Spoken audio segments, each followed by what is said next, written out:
Hey,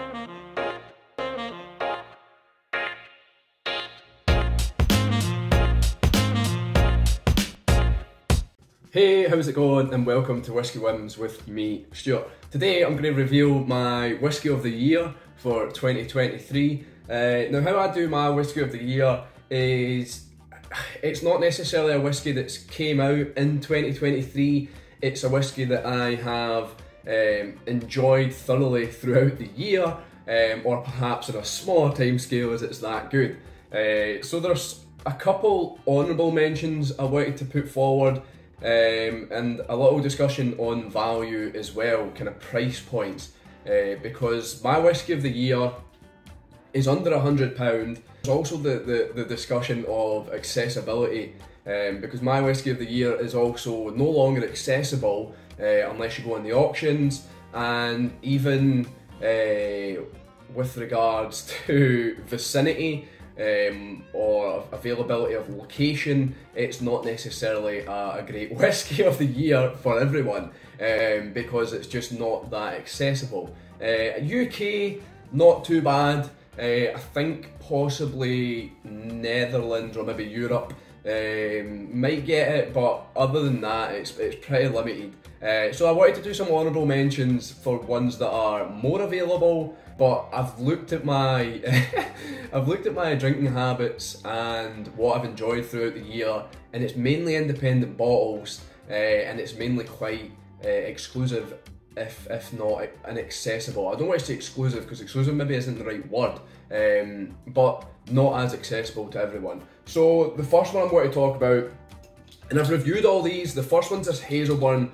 It's 13-year-old fresh bourbon, £75, which I don't think is bad for a cage bottle as well. So this is extremely limited. I don't know how many bottles there are, but you can only get this by going to Campbelltown. And I didn't even go to Campbelltown to get this. I got a friend to pick me this up, Tony, which I'm very grateful for. He paid the £75, I gave him £75, and he brought the bottle back. Got my name on it, all that good stuff, and I have rattled this. I have went through this really quick. It's so easy just to, last night I actually had the dram of this, and I kind of wanted to have another dram and another dram because it's just so easy, and I've found myself drinking a lot more Hazelburn this year, which is good, because it was a distillery that I always, it was third fiddle, I had always chose Longrow or Springbank over it, but yeah, as you can see, I've not got a lot of this left. I've gave this out when I got this off Tony. I'm pretty sure he gave me it in Cadenheads and I opened it in Cadenheads that day, or maybe he gave me it and then I took it through to Cadenheads, I can't remember, but this was opened basically as soon as I got it, because I couldn't wait to try it. So yeah, it's £75, I've reviewed this, I'll put a little link up here so you can check the review. 56.2% ABV, and it was a real contender, especially, yeah, it was a real contender. My next honourable mention, if you like, is this private stock Glen Turret, which is 18-year-old. It's a little pricier. I believe this was, now I got this given to me as a Christmas present from Stevie last year, 2022, but since opening this I've really enjoyed it, and once again it's just one of those ones that you can grab and pretty much enjoy any time of the day. It's matured in a sherry puncheon. It's 55.9%, but I'm pretty sure this is over £100. I can't remember the exact price, but once again I've got a link to the review of it, so you can check that out where there's more detail and actual tasting notes of it. The next honourable mention would have been my Whisky of the Year, so keep that in mind, it's technically my Whisky of the Year if it wasn't for the price. And it's this 22-year-old Edredauer Barolo cask finish, and I opened this year as well. I'm pretty sure this was a Christmas gift from my girlfriend. This is about £230 a bottle, so it's pretty expensive for a 22-year-old, but it's so good. Once again, I've got my review here. This is, if you've got the money to drop, if you can justify spending that on a whiskey, I would suggest it. I don't think you'll be disappointed by this. It was recommended, my girlfriend chose this. Oh, I keep saying girlfriend, she's not my fiance actually. I'm gonna get in trouble. My fiance was recommended this. I'll just say Louise. Anyway, she was recommended this by Bart, one of my friends, and I'm so glad he recommended this to her because it's absolutely fantastic. I can't get over how good this is. I don't want to drink it. I think I've given out a couple samples, but I just don't want to. I don't want to give it out at all because it's so good. I would love to have people round. I'd love to see the expression or witness first person what people think of this rather than just sending samples out because I think I've given it to one person who came round to my house, or I took it round to their house and they really enjoyed it. But it'd be good to have like a taste and maybe do it blind and see what people think of this and see how much they reckon it's worth. I don't think it's hard with the price tag because it's so good and it's a small distillery, small output, Edgedower, but yeah, a fantastic whiskey.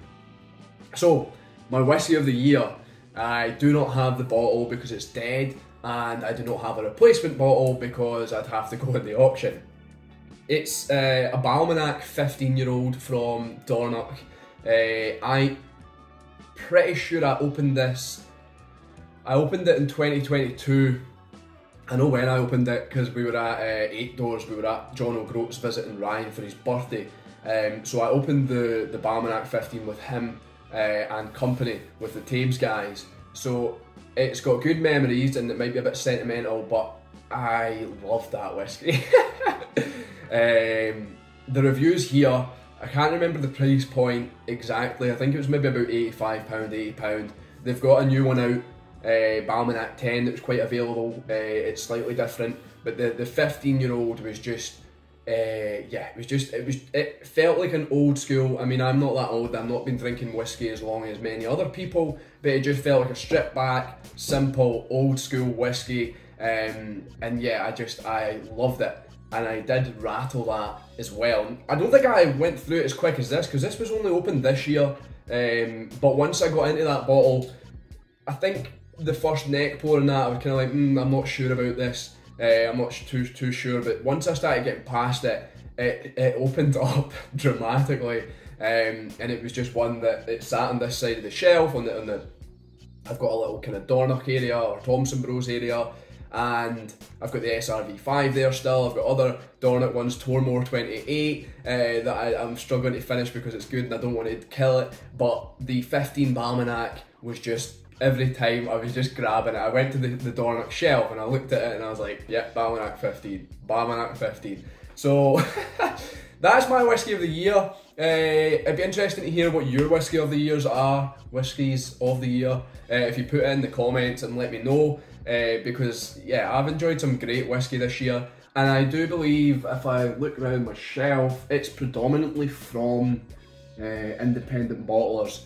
Other than like the Cage bottle and in this Edgedower, it's predominantly, my shelf is full of independent bottlers. So that's what I've got to say. That's my whiskey of the year. I hope you've enjoyed the review. I've been Stuart, this has been Whiskey Whims. I'll see you later.